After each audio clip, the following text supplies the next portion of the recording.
কোনো পার্টিশন নাই, হিজাব নাই, পর্দা নাই। নোনা পানির এলাকা মিষ্টি হচ্ছে না, মিষ্টি পানির এলাকা নোনা হচ্ছে না। কার আইন মানে? একই মাটির ফসফরাস, একই মাটির উপাদান, একই সূর্যের আলো, একই বাতাস, একই অক্সিজেন, একই উপাদান দিয়া পাশাপাশি তাল গাছ, নারকেল গাছ, কলা গাছ, সুপারি গাছ, আম গাছ, লিচু গাছ দাঁড়িয়ে আছে পাশাপাশি। সুপারি গাছে আম হলো না, খেজুর গাছে কমলা হলো না, ডালিম গাছে ডালিম গাছে লিচু হলো না, আম গাছে কাঁঠাল হলো না। যার যার জায়গায় দাঁড়াইয়া বিভিন্ন রকমের গাছে বিভিন্ন রকমের স্বাদের ফল হলো। সুপারি গাছ, খেজুর গাছ পাশাপাশি। খেজুর গাছ মাথা কাটলে রস বেরোয়, মিষ্টি রস। খেজুর গাছের মাথা কাটলে মিষ্টি তো ভালো কোনো রসই বাইর হয় না, ঠিক কিনা? কার আইন মানে? আল্লাহ রাব্বুল আলামিন বলেন, ওয়ালান তাজিদা লিসুন্নাতিল্লাহি তাহওয়িলা, ওয়ালান তাজিদা লিসুন্নাতিল্লাহি তাবদীলা। আমার প্রকৃতির আইন, কানুনে ফিতরতের ভেতরে কোন পরিবর্তন তোমরা দেখতে পাবে না। এখানে আল্লাহ তাআলার যে আইন, সে আইন অনুযায়ী আল্লাহ তাআলা পরিচালিত হচ্ছে গোটা বিশ্ব চরাচর। কোন পরিবর্তন এখানে নাই। সুতরাং এই আইন হলো প্রকৃতির জন্য, সে আইন তারা মানতে বাধ্য, তারা আইন অমান্য করে না। কিন্তু মানুষকে আল্লাহ আইন মানতে, ওরা আইন মানতে বাধ্য, কিন্তু মানুষকে আল্লাহ তাআলা আইন মানতে বাধ্য করেন নাই। সুবহানাল্লাহ বলেন। গোটা বিশ্ব আল্লাহর আইন মানবে। চন্দ্র কোনদিন আল্লাহর হুকুম ছাড়া, সূর্য আল্লাহর হুকুম ছাড়া কোনদিন পশ্চিম দিক থেকে উদিত হবে না কিয়ামতের আগে। এটা ঠিক কিনা? সুতরাং এই আইনগুলি তাদের উপরে অবধারিত, সেই অবধারিত আইনগুলি তারা মেনে চলছে সঠিকভাবে। কিন্তু এইভাবে করে আল্লাহ তাআলা মানুষকে আইন মানতে বাধ্য করেন নাই। কেন? আল্লাহ তাআলা বলছেন,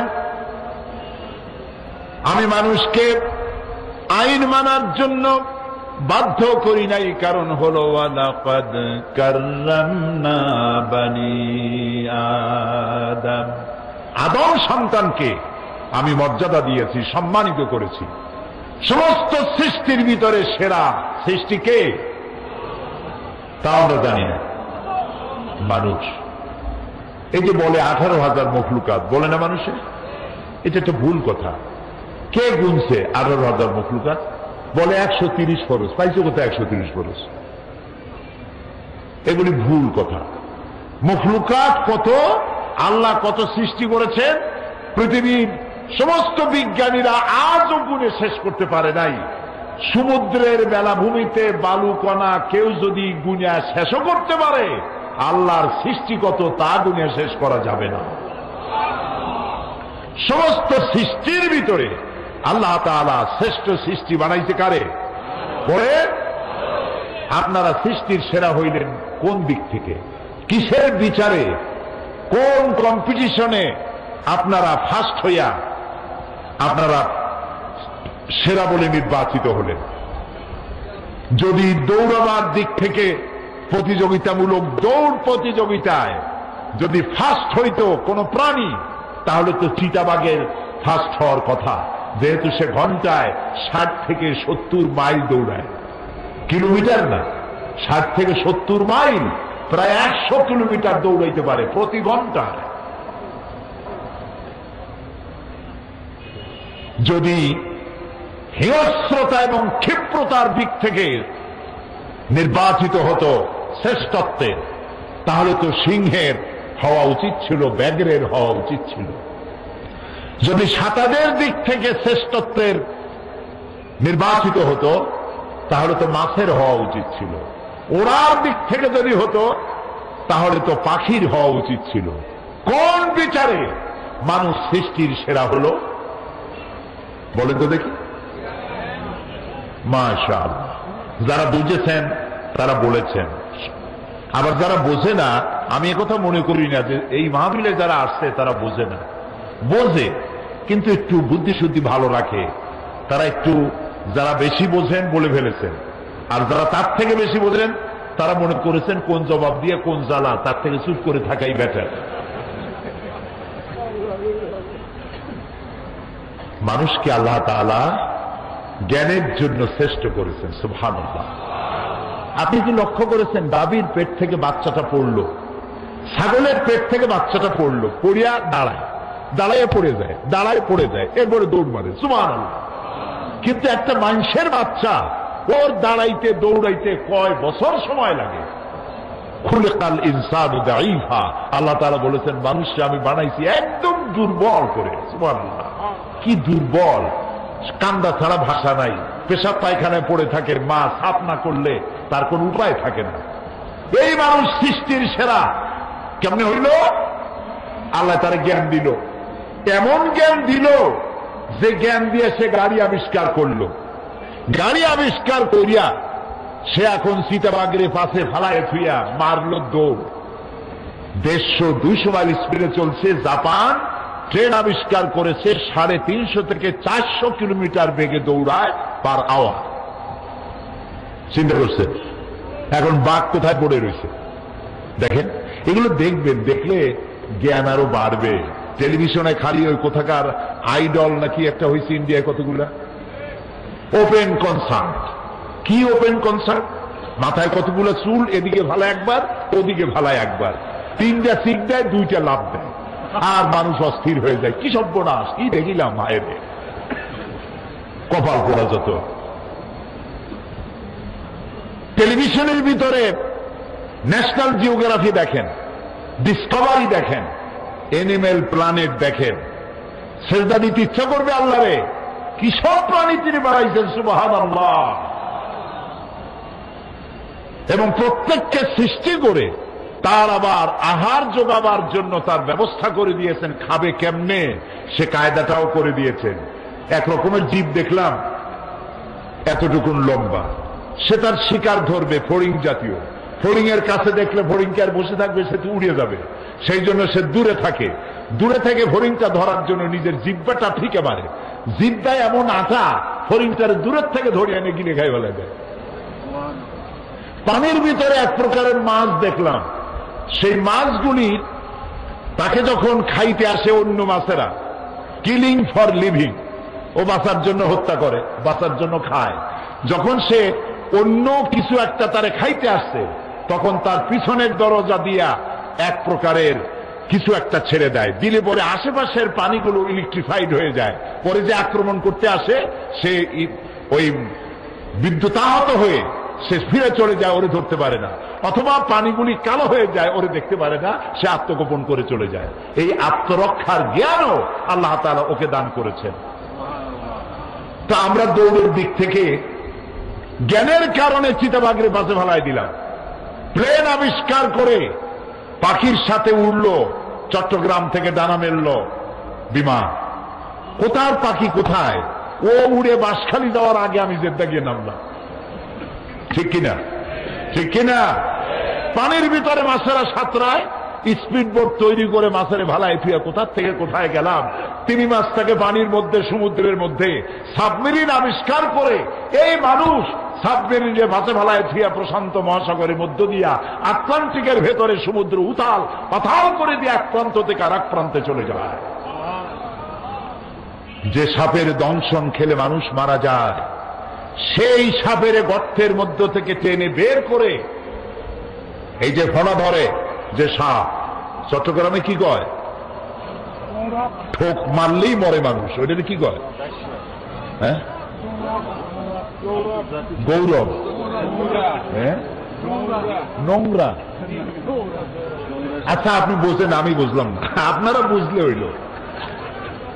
জি, এই যে সাপ বইপত্রে লেখে কেউটে সাপ বা পদ্ম গোখরো, গোখরো সাপ বলে, আপনারা বুঝলেই হইল। এই মারাত্মক সাপ যাতে এমনি মারলেই জীবন চলে যায়, সেই সাপগুলি গর্তের ভেতর থেকে টেনে এনে তার 20 দাঁত ভাঙ্গিয়া বাজারে নিয়ে ডুগডুগি বাজায়, তারপরে ঘোড়া ধরে খেলা দেখাইয়া বদ্দার হাতের বড় বড় গরুর গোস্ত কিনিয়া ভুনা করিয়া মজার খাওয়া খায়, লোট্টে ফিস দিয়া খাসিয়া দিয়ে রান্না করে খায়। এটা কি দিয়া করলো? কি দিয়া করছে?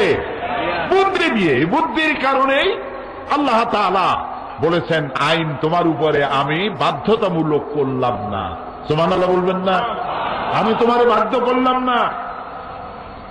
আল্লাহ তাআলা বলছেন ফামান শাআ ফালিউমিন ওয়া মান শাআ ফালিয়াকফুর। সুবহানাল্লাহ কোন আগেই।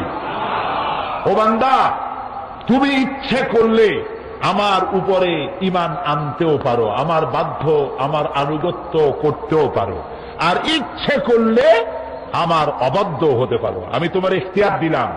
দুনিয়ায় কোন সৃষ্টিকে আমি ইখতিয়ার দেই নাই, আমার হুকুম মানতেই হবে।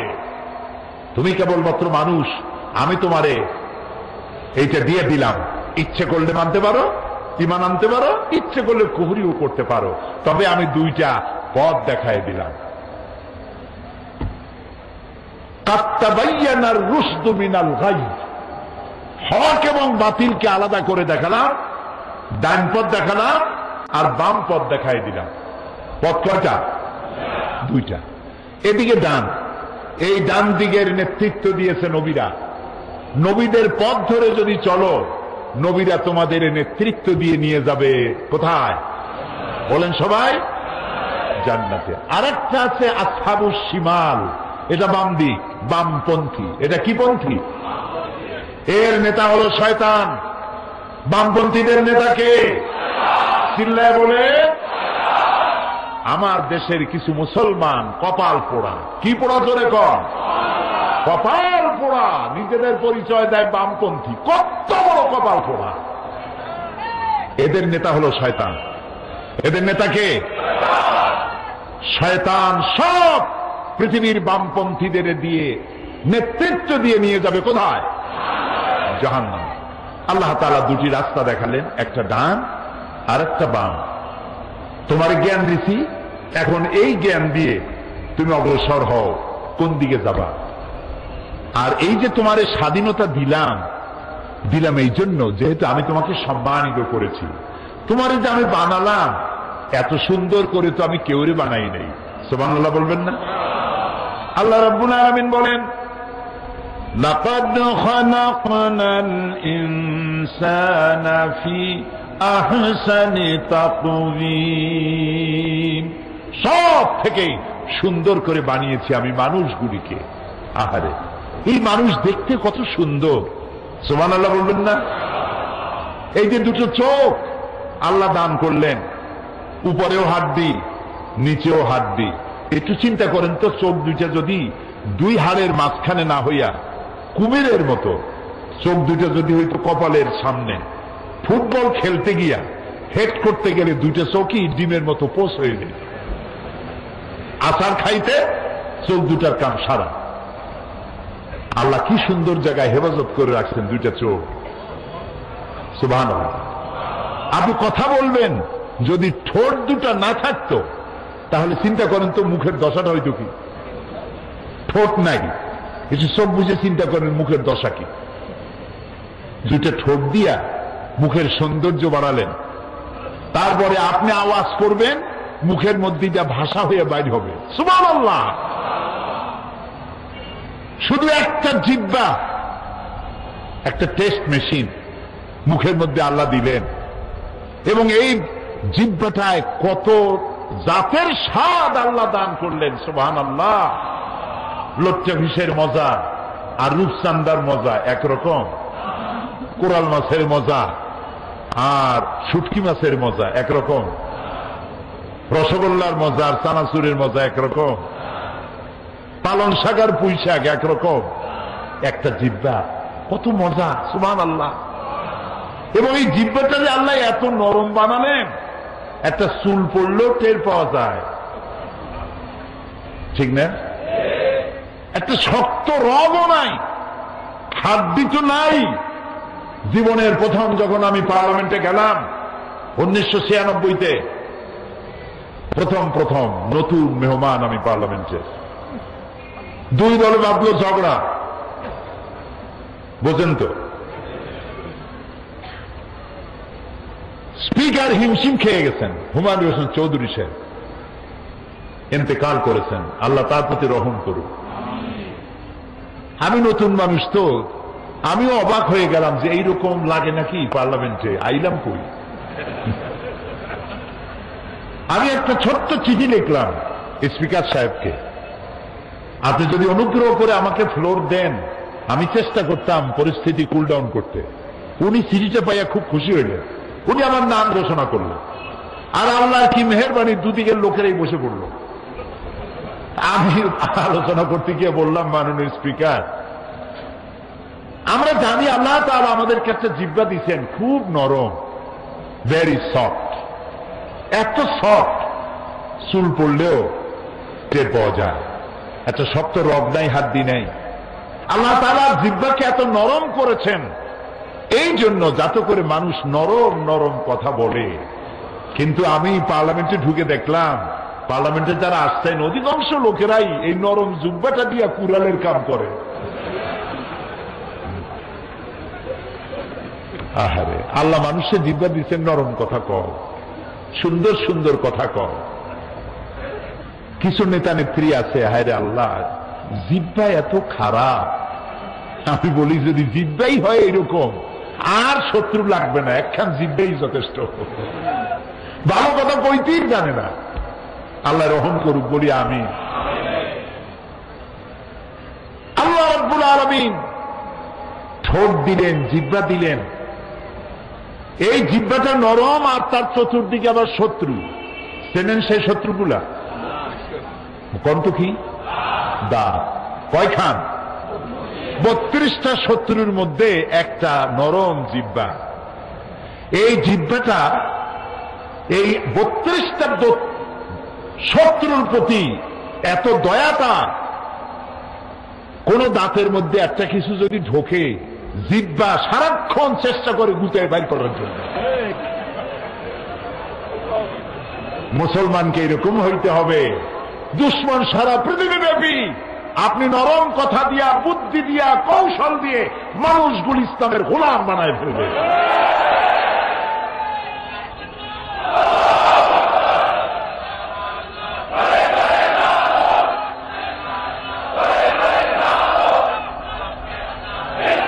নবী করিম সাল্লাল্লাহু আলাইহি ওয়াসাল্লাম তিনি তাই করেছেন, তিনি তাই করেছেন। আচ্ছা, ও কথায় পরে আসতেছি। আল্লাহ তাআলা বলছেন যে আমি মানুষকে খুব সুন্দর করে বানাইছি। কত সুন্দর সেসব বয়ান এই তাফসীর মাহফিলে বহুত দিয়েছি, অনেক করেছি। শুধু স্মরণের জন্য বলি, এত সুন্দর করে আল্লাহ কিচ্ছু বানান নাই। সুবহানাল্লাহ বলুন। লাকাদ খালাকনাল ইনসানা ফি আহসানি তাকওয়িম। কান দুটারে আল্লাহ অনেক লম্বা করে দিতে পারতেন, গাধার মতো। কান দুটাও যা যা দরকার সব দিয়েছেন, তবে সৌন্দর্য সহকারে দিয়েছেন। সুবহানাল্লাহ বলবেন না? আল্লাহু আকবার, আল্লাহু আকবার, রব্বানা কারীম। হাতটা দিয়েছেন, আবার আঙ্গুলগুলোর মধ্যে কবজা দিয়েছেন। এই আঙ্গুলের মাথা থেকে বাহু পর্যন্ত 6টা জোড়া আছে। কয়টা জোড়া?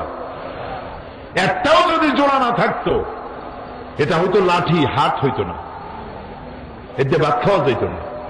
এখানে যদি জোড়া না থাকতো, কেনুতে ভাত কি মুখে দিতে পারতেন? পারতেন না। তাহলে খাবেন কেমনে? 2 হাতের মাথায় 2 জন বসবেন, একা খাইতে পারবেনই না, 2 জন লাগবেই। আঙ্গুলগুলোতে কবজা নাই, কবজা বোঝেন তো? গিরা নাই। আঙ্গুল গিরা যদি একটাও না থাকে, সেটা তো হাত হবে না, হবে কাঁটা চামচ। খাবারের জন্য 2 জনের 2 হাতের মাথায় এক একজন বসে একজন আর একজনের খাওয়াবে, তাও মুখে দিতে গিয়ে হয়তো গলায় গিয়ে গুতে লাগবে। আল্লাহ তাআলা বলছেন একটু লক্ষ্য করো তো, কি সুন্দর করে বানাইছি তোমারে। তোমার পাও দুটো দেখো, তোমার চোখ দেখো, ঘাট দেখো, মাথা দেখো, ব্রেন দেখো, শরীরের দিকে তাকাও, কি সুন্দর করে বানালাম। এই যে সুন্দর মানুষ, সুম্মা রাদাদনাহু আসফালা সাফিলিন। এই মানুষ নিচে নামতে নামতে এত নিচে নামে, শয়তান শয়তান অবাক হয়ে যায় আর ভাবে এদ্দুর নামলো কি করে, এ তো আমার থেকেও বড় শয়তান। দেখছেন নামছে কদ্দুর। আজ আমাদেরকে যারা গণতন্ত্র শিখাইতে আসে না কিছু, এই যে শীত মৌসুমের অতিথি পাখির মতো বিভিন্ন জায়গা থেকে আসে, আমাদেরকে গণতন্ত্র শিখাইতে আসে, আমাদেরকে সন্ত্রাস বিরোধী আন্দোলন শিখাইতে আসেন, আমাদেরকে উপদেশ দিতে আসেন, মানবতা মানবাধিকার শিখাতে আসেন।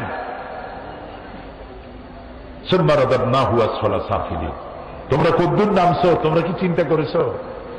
তোমরা কি করেছ? তোমরা আমাদেরকে গণতন্ত্র, আমাদেরকে মানবাধিকার শিখাও। ইরাকের আল গরিব কয়েদখানায় তোমরা কি করেছ? তা কি পৃথিবীর কোন মানুষে করে?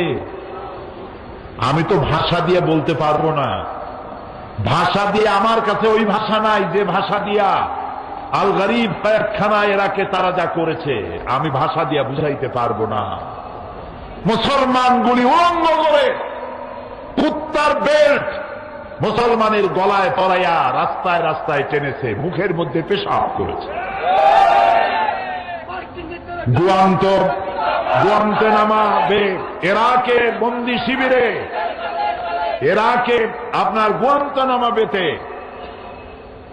সেই কয়েদখানার মধ্যে বন্দি শিবিরে মুসলমানদের হাত পা বান্ধিয়া কোরআন শরীফের উপরে পেশাব করেছে।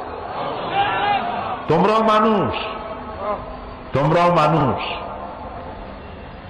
আমাদেরকে শিখাইতে আইসো না। আমাদের কপাল খারাপ হয়ে গেছে, এটা ঠিক, ইসলাম বুঝি নেই, সেই জন্য আমি ইসলামের সাবজেক্টটা নিছি। আল্লাহ যদি তৌফিক দেন বুঝাইতে চেষ্টা করব ইসলাম কি। ইসলাম শুধু নামাজ নয়, ইসলাম শুধু রোজা নয়, ইসলাম শুধু হজ যাকাত নয়, ইসলাম কি সে জিনিসটা আমাদের বুঝতে হবে।